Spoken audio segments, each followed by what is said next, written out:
Hello, leaders of the world. Welcome to Spread Love in Organizations, a podcast for purpose-driven healthcare leaders striving to make life better around the world by leading their teams with genuine care, servant leadership, and love. I'm Naji, your host, joined today by Alison Fragale, a research psychologist, award-winning professor, international keynote speaker, and author, on a mission to help others, especially women, work and live better by understanding and applying the science of people. Alison excels in translating her deep academic expertise in status, power, negotiation, and influence into actionable advice. She is currently professor at Flagler Business School at the University of North Carolina, and her research appears in several news outlets such as Wall Street Journal, the Washington Post, the Boston Globe, to name a few. Alison, I'm really excited to have you with me today and looking forward to our chat. So excited. Thanks for having me. I'm really eager to go actually discuss immediately your impactful academic work and also your book, Likeable Badass, that will be coming out soon. But before that, I'd love to hear more about your personal story. What brought you to researching people? 100%. I always say this was not my childhood dream. I don't know if I had a childhood dream, but it was not this. So here's my story. I'm growing up. My dad was raised very poor and managed to pay for his way to go to college. He was a first generation college student, and he was very successful in starting a small business where I grew up, but he had really raised me of, you need to do practical things, Alison, practical things. And so when I was starting out, I was thinking about a career in business because my dad said, that's a practical thing to do.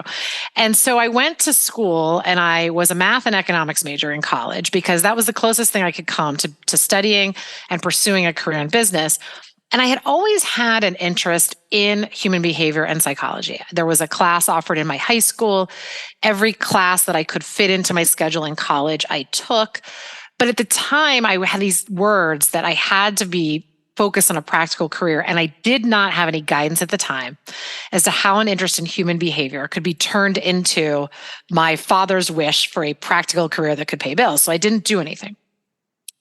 I graduate and I take a job at McKinsey as a management consultant. I wasn't exactly sure what I wanted to do in business, and everyone said, this was a good job, and if you could get it, this would be amazing because you would see so many aspects of business, and you would, if you didn't want to be a consultant, you would at least learn a lot about where you wanted your business career to be. And I was not at McKinsey very long before I realized this was not for me. And I looked at the lives of my clients, and I couldn't find anything that I found inspiring that I wanted to do. And I describe it as my quarter life crisis. I thought, I've picked this career. I was all set up to go to pursue my MBA, and I wasn't liking any of it. And I hadn't at that point ever really explored, what did I really like? What did I want to do? I just was following along, trying to get to the next level of success with what people told me to do. And so I always say, when I talk to younger students or I talk to people now, and I say the best job in the world is a job that you love. And the second best job is a job that you hate. Because when you're unhappy is when you start to really explore what do you want out of life, out of work, and you get a lot better answers. So one night I lived in Chicago. I walked out of my apartment across the street to Barnes & Noble, and I went to the psychology section because I knew I liked human behavior. And I bought a book called Careers in Psychology. And I took it back, and as I'm flipping through it, I read organizational psychology, which I did not know existed in what I had been exposed to. I kept thinking I could be a therapist or I could teach psychology, in high school. Organizational psychology. And there all of a sudden I had this eureka moment. I have this somewhat interest in business, although I'm not really sure I want any of these jobs that I'm seeing. A real deep interest in human behavior. I was also, that interest in human behavior was very much sparked by being at McKinsey, which is an odd job from an interpersonal perspective, where you're constantly a newcomer and an outsider in a world where your clients really don't like you. I mean, they make movies about the consultants, right? No one wants to work with the consultants. And so I had to think a lot about, how do you negotiate with people? How do you influence them? How do you motivate them? So I was having all this real on-the-job organizational psychology experience. And as soon as I saw organizational psychology, I thought, that sounds like a great blend of the things I know and the things I don't know. And I applied to go get my PhD in organizational psychology and apply. I was, this is 1997. So yes, you can search things on the internet, but not quite as efficiently as you can now. So I had to figure it all out and apply. And I went and got my PhD, and then ended up as a professor, as an organizational psychologist. And I think I picked really well the second time. I am very much inspired and love what I buy and love what I do. And I wouldn't have found it, I don't think, if I hadn't picked, I would say poorly, if I hadn't been in a situation that really didn't fit me and prompted me to think about what do I really love, and gone and got that book. I wish I had saved it. I feel like it'd be like a great artifact, but it's long gone in my move. So that's how I ended up here. Well, thank you so much. It's really inspiring, and I love how you're sharing it. I had early in my career, and when I discussed now with, as you said, with when I mentor people, there is sometimes this question like, I don't know what I love, like I don't know what I want to do, and I had this advice very early on about someone who told me, you know what, write what you actually hate doing, and it helped me so much because like it gives you some sort of a framing of knowing what you don't really want to do, and then it opens different perspective on what you like. So I really relate to what you said. I love that you framed it that way. Yeah, that was great advice. I've never heard that said that way, but that's totally true. Yeah. So now, as we're thinking about organizational psychology, like how would you frame it overall? And then I will go more into the 4 topics of your research that you're passionate about. But help me understand, like we all know organizations have some psychology, have some dynamics, sometimes good, sometimes bad. Like how do you think about it? Yeah, so psychology, broadly defined, of any different kind, is going to be the study of human beings. What do we know about people? How are they similar? How are they predictable? The organizational psychology specifically is going to be, what do we know about human beings that's going to be advantageous to us to work better, to work more efficiently, to work more effectively? So I always joke when I teach my MBA students, when MBA students, they're very focused on the quant classes, my accounting, my finance, the things with right answers. I need to get good grades in these things. And I would always joke with them, you right now in organizational psychology, organizational behavior, you're not worried about this because you're not working right now. But I promise you, a decade from now, 20 years from now, everything about work that keeps you up at night is going to be a people problem. No one lays awake at night worrying about their Excel spreadsheet. Everyone lays awake worrying about people who are not giving them the respect they're due, who are not giving them the answers, who are creating obstacles in their way, not taking the meeting, not respecting the boundaries, whatever it is, they're all people problems. And so that's what organizational psychology is really about, is to think about, if you understand all the people that you have to interact with and want to interact with, if you understand on average how they're likely to think, feel, and act, because they're human beings and human beings are kind of predictable. So if you understand that science, that gives you a tremendous advantage to think about, okay, well, similarity attraction. We like people who are like us. That's a well-known psychological truth. Well, if I know that, I can start to bring that knowledge into the way that I show up. Okay, we have things in common. Neither of us really like to fly, but we fly all the time. That's a point of connection. All of a sudden, we feel like we have some kinship. So that's how we can start to use psychology and the truths and similarities of people to how we can authentically show up in ways that are going to get us the results that we want. And that's what I try to help people do, is I try to help people think about their audience. Like, what is this person doing? And what do you want them to be doing? And then how are you going to be able to think about all the variables in your control to get the outcome you want from that other person? So that's why I find psychology so fascinating, because it has rules, but then there's always individual circumstances to think about. How do you use that science to get that particular person to move in the way you want them to move? I obviously love it, and I so believe in it. And as you are talking about, like the technical aspect, the math aspect with your MBA student, we obviously see it like in organization. As you know, like I'm in biotech world. you have like the high experts who are very scientific driven, etc. So as you think through this, because it's so true what you said, it all comes down to people at the end and the organizational psychology and how things are dealt with. And this is what keeps me up at night, as you said, way more than the scientific narrative, if you want, or the unmet medical need, which is way clearer.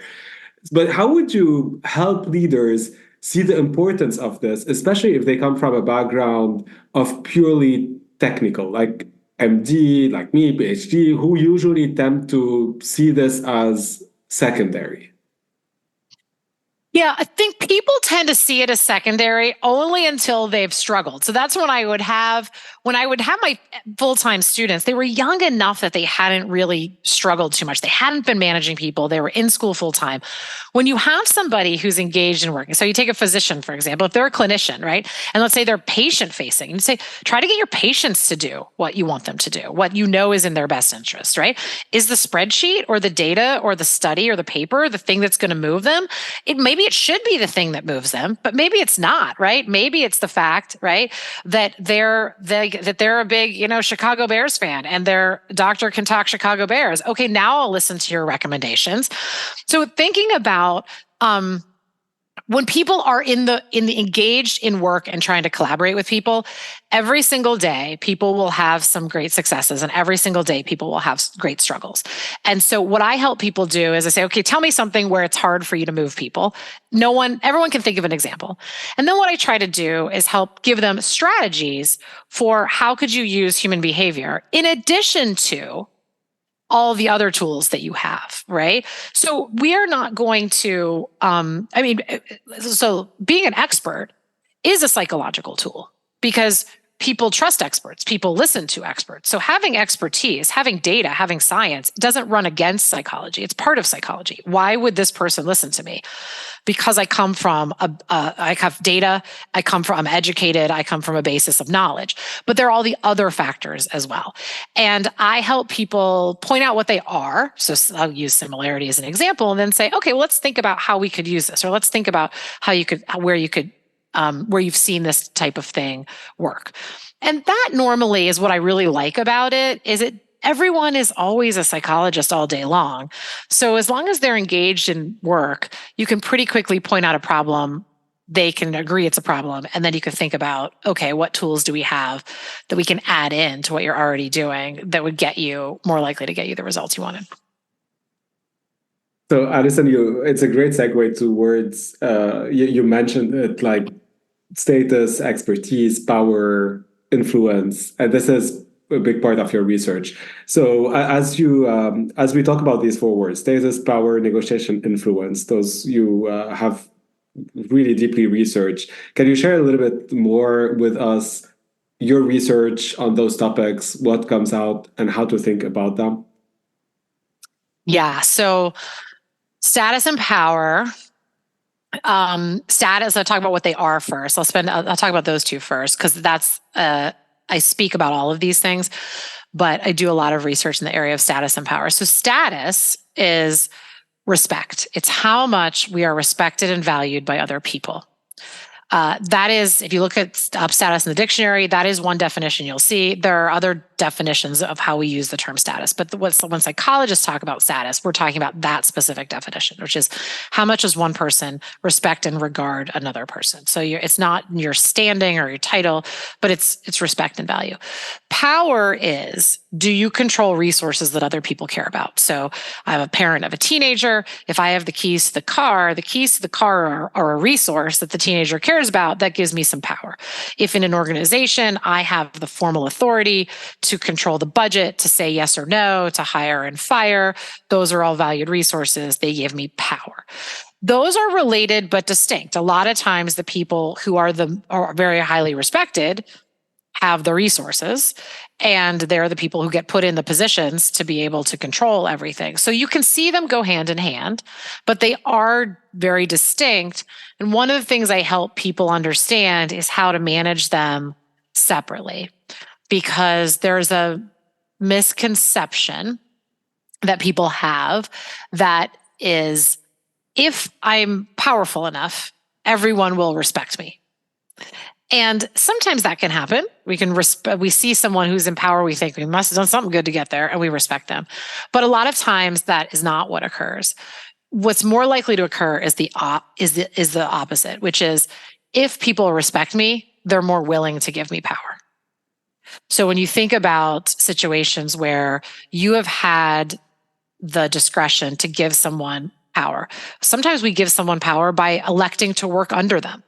And we allow them to, we say, I'm going to give you power over me by being your subordinate. I'm going to give you power. I'm going to advocate that you should be promoted. I'm going to advocate that you should be paid more. We can give people power. I'm going to vote for you in an election, or if you're applying for something. These are ways in which we can say, I'm participating in you getting more power in this world. Well, we're only going to do that if we have a choice for people that we respect. You would never put more control in the hands of somebody that you didn't think would use it well. And so one of the mistakes that people make is not recognizing how foundational earning respect is to being able to get all these other tangible things that we want. And for some people, and I do a lot of work, I don't exclusively speak to women or do work for women, but working for women is an audience that I care very deeply about, because what we know is that some characteristics are awarded less status than others. So generally speaking, woman is awarded less status than man. And so what that means is that some people don't automatically get as much status as others. And that makes it harder then for some people to get power. And so a lot of the challenges we see with women being able to be represented at top levels of an organization, being able to be paid for their worth at the same levels as men, et cetera, can have their roots in status issues, which is if we don't respect two people equally, we won't reward them equally. And when we understand that, that's painful, but it also gives us a path forward of thinking about, okay, well, as psychologists, we actually, back to this idea of thinking about your audience, we know a lot about how people decide whether or not they respect another person. It's not an arbitrary decision. We pay attention to certain things, particularly how competent and capable they are, and how caring they are, how other-oriented they are. And when we see somebody that we think really knows what they're doing and really cares about people other than themselves, that's the winning recipe to be respected. If you think about like your Rolodex of who do I respect, chances are every single one you're like, yep, I think they're very capable and very caring. Yep, check. So that's status and power. That's the distinction. And that's a lot of the work that I do, is looking at really how to manage status, and how to manage status as a tool for, one, living a happy, fulfilling life. Status and power are both fundamental human needs. I mean, all human beings seek them, and they are critical to our life satisfaction and our physical and mental health. And so I always tell people that lacking respect and lacking control are psychologically and physically just as damaging as living a life without friends. But the message that I really try to convey to people is focusing on status as getting your audience to respect and value you is one of the most important things we can do when we're interacting with other people, because once we do that, the other things that we really value, like being in control and then negotiation and influence. Negotiation is a tool for being influential. If you don't respect people, it really doesn't matter how many good negotiation tools and strategies I teach people. They're not going to be successful sitting in front of their audience. So it ends up being the foundation for anything we want in our relationships. And you can be respected and still be a poor negotiator, but it's hard to be a great negotiator if you're not very well respected. So this is great, and let's start first with the status and power. Let's talk a little bit more. So on the status part, you talked about being respected and valued by others, and it touches a lot as leaders' behaviors, how you show up. You talked about caring and delivering, but you also talked about, for example, women having this already like a status that might be perceived as lower. And I would say like minority group members, not being born in a specific place, the genetic lottery we all live, and we name them, right? Like several other pieces of diversity that we can talk about. So this piece actually, this is where I would love to hear your thoughts about it, because that piece is somehow, we can't control it. It's who we are. And it's more, I'm feeling like the biases that can come with status that makes your status maybe lower or higher, depending on the society you're in. And then there is a piece where your behaviors are making your status to be respected by others, etc., because you care and you deliver. So help me understand these two and what part you should influence, not influence as a leader. Right. So 100% agree with all. First is many variables influence status. It's not just gender.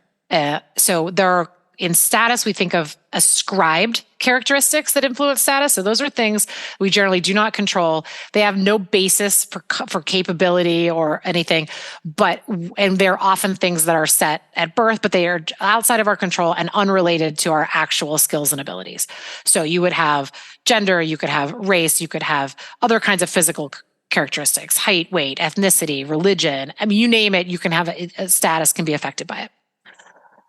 Then you have achieved characteristics. So if I have a PhD, which I have a PhD, so you might say, oh, okay, well, you have a PhD, so I might assume that all other things being equal, you're more competent and capable than somebody in your field who doesn't. Okay, that could be something where I have control over it to some degree, and people will draw conclusions about it as well. And then we have all of the behaviors in which we can exhibit, that we show up moment to moment, that can affect how we perceive how capable and caring somebody is.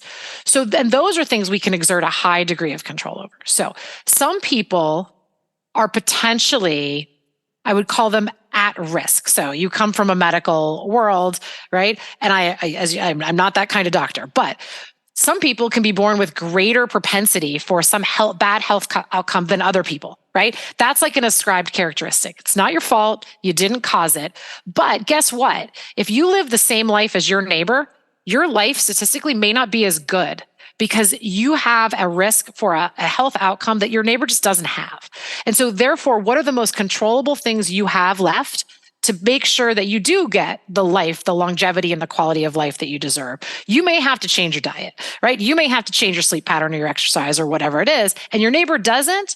It's unfair, but let's talk about what variables you can control. And so in status, we understand the unfair piece, the piece you inherited, and then there's the pieces you can control. And a lot of that is about how do we show up, and recognizing that we have this at-risk status, at-risk situation allows us to be more proactive. And I always, a lot of times what happens with people in status is people don't worry about theirs until they find out they have a status problem.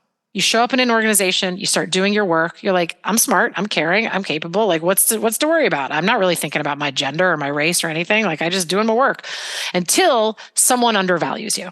And then you realize they are not honoring your status. And now you're mad and you don't like it and you want to fix it.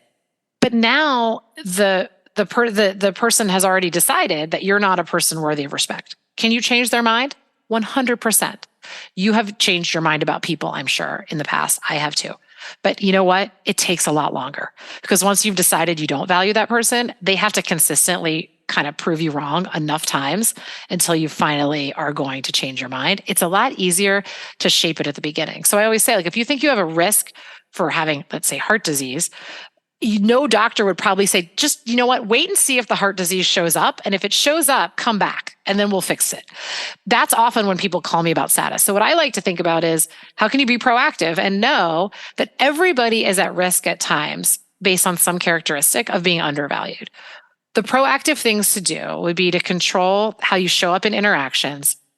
And the simple advice I give people is, in every interaction, ask yourself, like, what can I do in this moment to show up as capable? And I'll often use the term assertive for that. It's not just about being assertive, but to say, I'm a person who has the skills and persistence to get stuff done. If you show up that way, that's really beneficial for your status.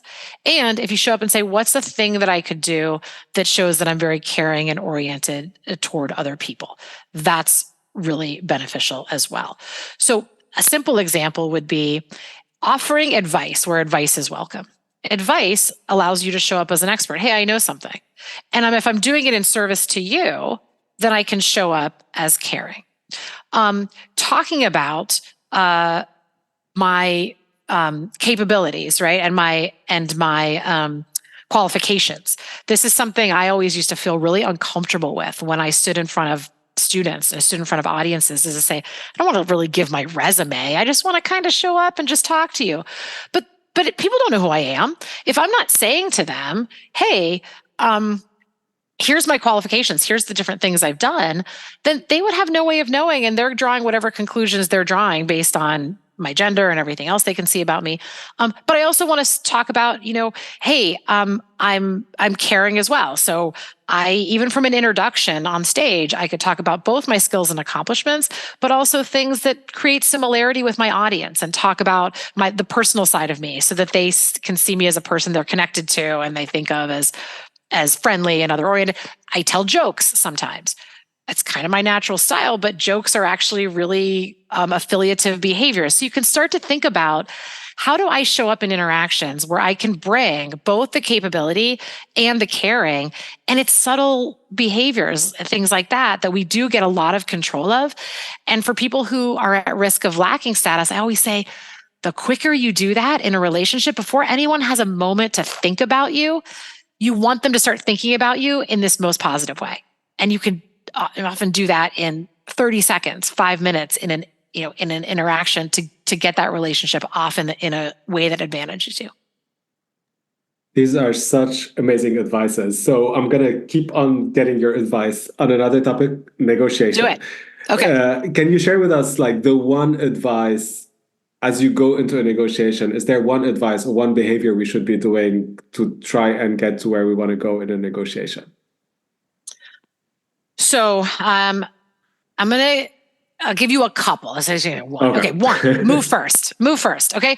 The first mover, the person who puts the offer or the proposal out there first, is going to do better. So a lot of times we want to sit around and see what the other person has to say. Generally does not help us out. So when you go in to negotiate, go with an idea of what you want and put it out there. Okay. Even if it anchors the others. That's exactly what you want it to do. You want it to anchor them in a way that's advantageous for you. The alternative is they go first, you get anchored in a way that's advantageous to them.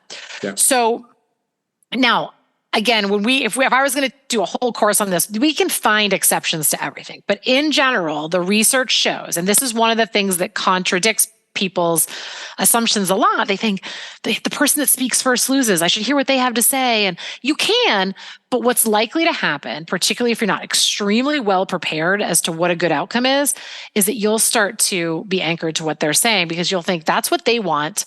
If I move too far away from it, they won't say yes. I also want that person to like me. And you'll start to slowly creep. You won't creep all the way to where they're going, but you will start to creep in your own head to be a little bit more concessionary. And that's okay. It just doesn't end you with an outcome that's as good for your side. So when we go first, we can get all those same effects working in their brain instead of our brain. Now, if you're nervous about going first, and I would say even if you're not, a corollary to go first is go first with multiple solutions. So 3 is a magic number. Here's 3 different ways I think we could solve this problem. I could see it doing A, we could do B, we could do C. And A, B, and C, what they have in common is they're all solutions that you would find acceptable, but they differ in their various ways that you solve the problem. That strategy still allows you to go first, but it also is very good at building the relationship, because we like people who give us choices. And when people give us choices, we see them as more reasonable, more interested in solving the problem. And particularly, we know of a lot of science, women is one category of people who, when we are too assertive about what we want, we get backlash in negotiations. So a 3 strategy, a 3 solution proposal is a really good way to do it, because it's saying, I'm still going first, but the fact that I'm giving you choice, I am managing how you think about how aggressive I'm being in a way that is building trust in me. That's good for me, but good for both of us.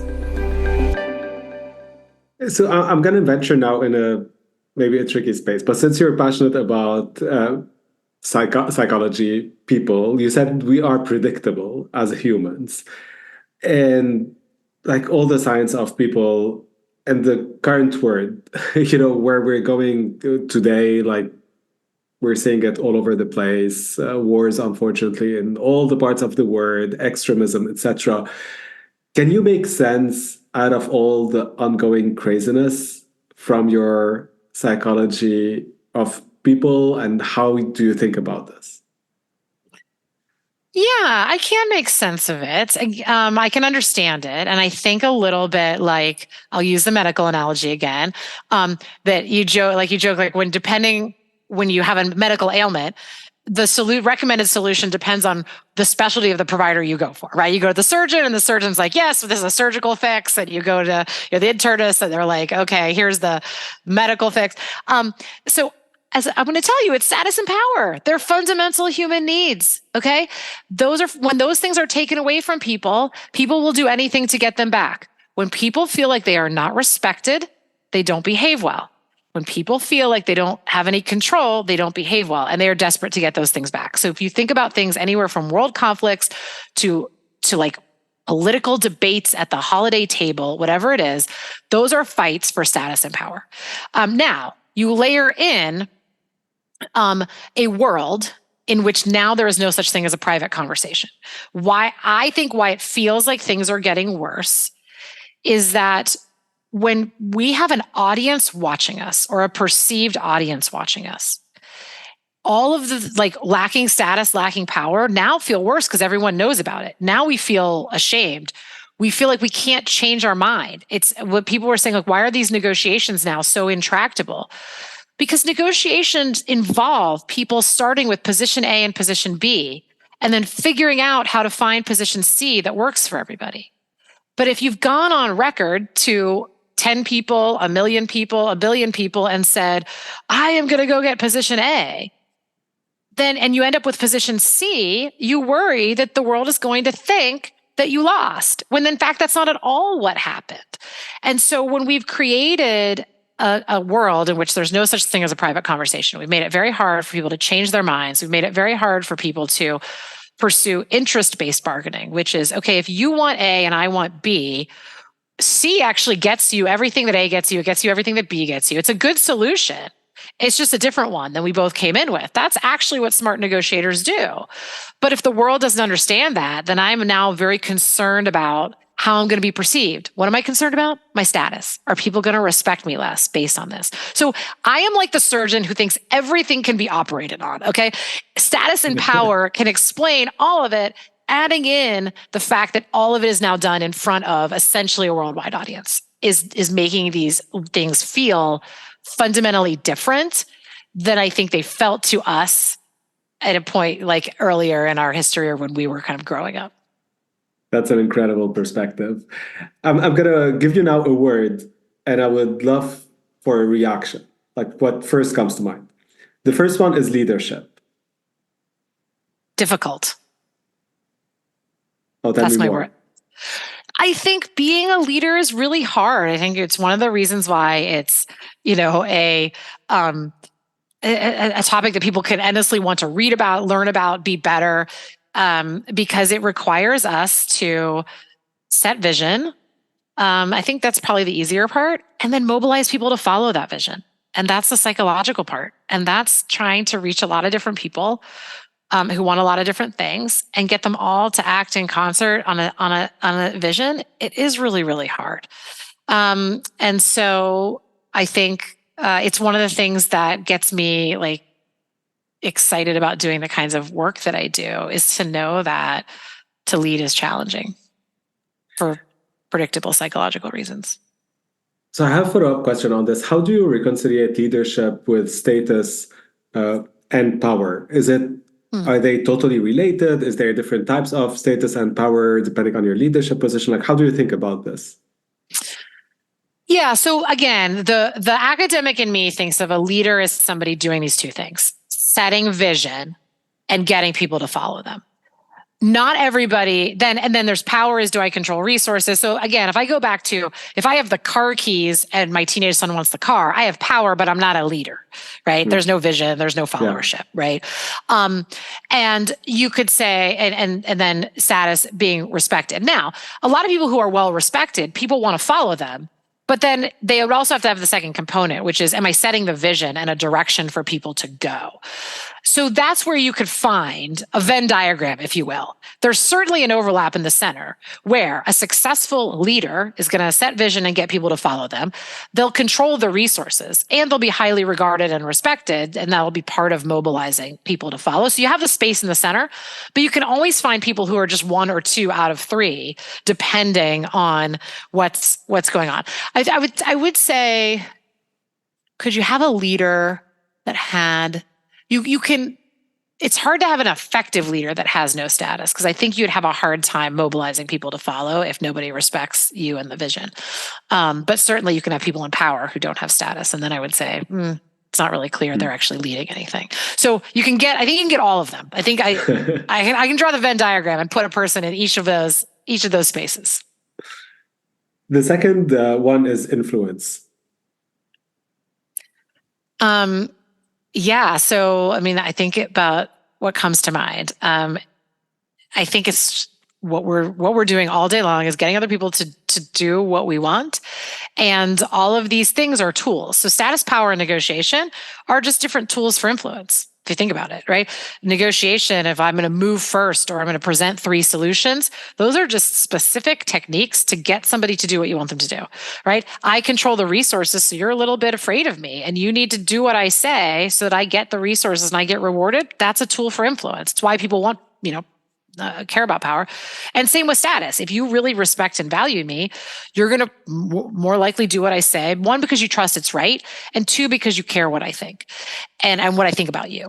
And so all 3 of those come together, and influence kind of sits at the top of the pyramid of our human goal when we're interacting with other people. The third one is Likeable Badass. The title of the greatest forthcoming book on September 3rd, Likeable Badass. So that's my book, How Women Get the Success They Deserve. It is really my catchy term for that stuff we just talked about with status, which is, how do you get status? You get people to think that you care about people other than yourself. I use Likeable for that. And then this idea of, you're capable, you get things done, I put something in your hands, you're going to succeed. That's badass is my term for that. I always joke that if I called it, capable and caring, no one would buy the book. But it has a specific meaning, and I break it down in the book. I say that's the way to remember it, but it's really rooted in psychology of person perception. Is these are the 2 dimensions that people are paying attention to when they decide, are you a person that they respect? And the good part about this is that although it feels unfair that some people have to be more strategic about getting the respect they deserve than others, this is what everyone wants to be. When I say Likeable Badass, no one ever says, nah, not interested. Everyone's like, yes, that's exactly what I'm going for. That's how I want to show up. Absolutely. That's how I want people to think about me. So there is an authenticity that can exist with this strategy, which is getting status is showing up the way you really want to show up anyway, and being perceived the way you want to be perceived. So that's how I got the title. And what I do in the book is break down the science of where does status come from these 2 dimensions. And then most importantly, how can people start to use the variables in their control to influence how people see them on these 2 dimensions. The last one is spread love in organizations. An amazing mission and goal. So when we got introduced and you were telling me about Spread Love, I was like 100%. Sign me up of thinking about how to be. And again, just like Likeable Badass, right? Have you ever found someone where you said spread love and someone said, no, not interested? It is a universal goal of things that we're striving for, of thinking about how to have, like, psychologists will often talk about task significance, which is a much less fun way to talk about it. Do the things I do matter, right? Do I make a positive impact on other people's lives? And we see in psychology that when people have task significance and they think the things they do matter, it is one of the biggest intrinsic motivators that human beings have. And when people feel like their significance is threatened, it does not matter what other perks, how much money you pay people, whether you have a foosball like table in the lobby, how many free drinks and snacks there are.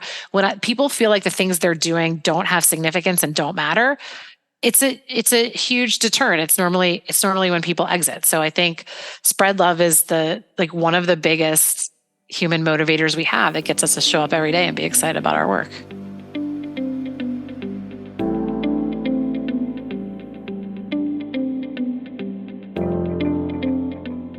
Any final word of wisdom, Alison, for leaders around the world?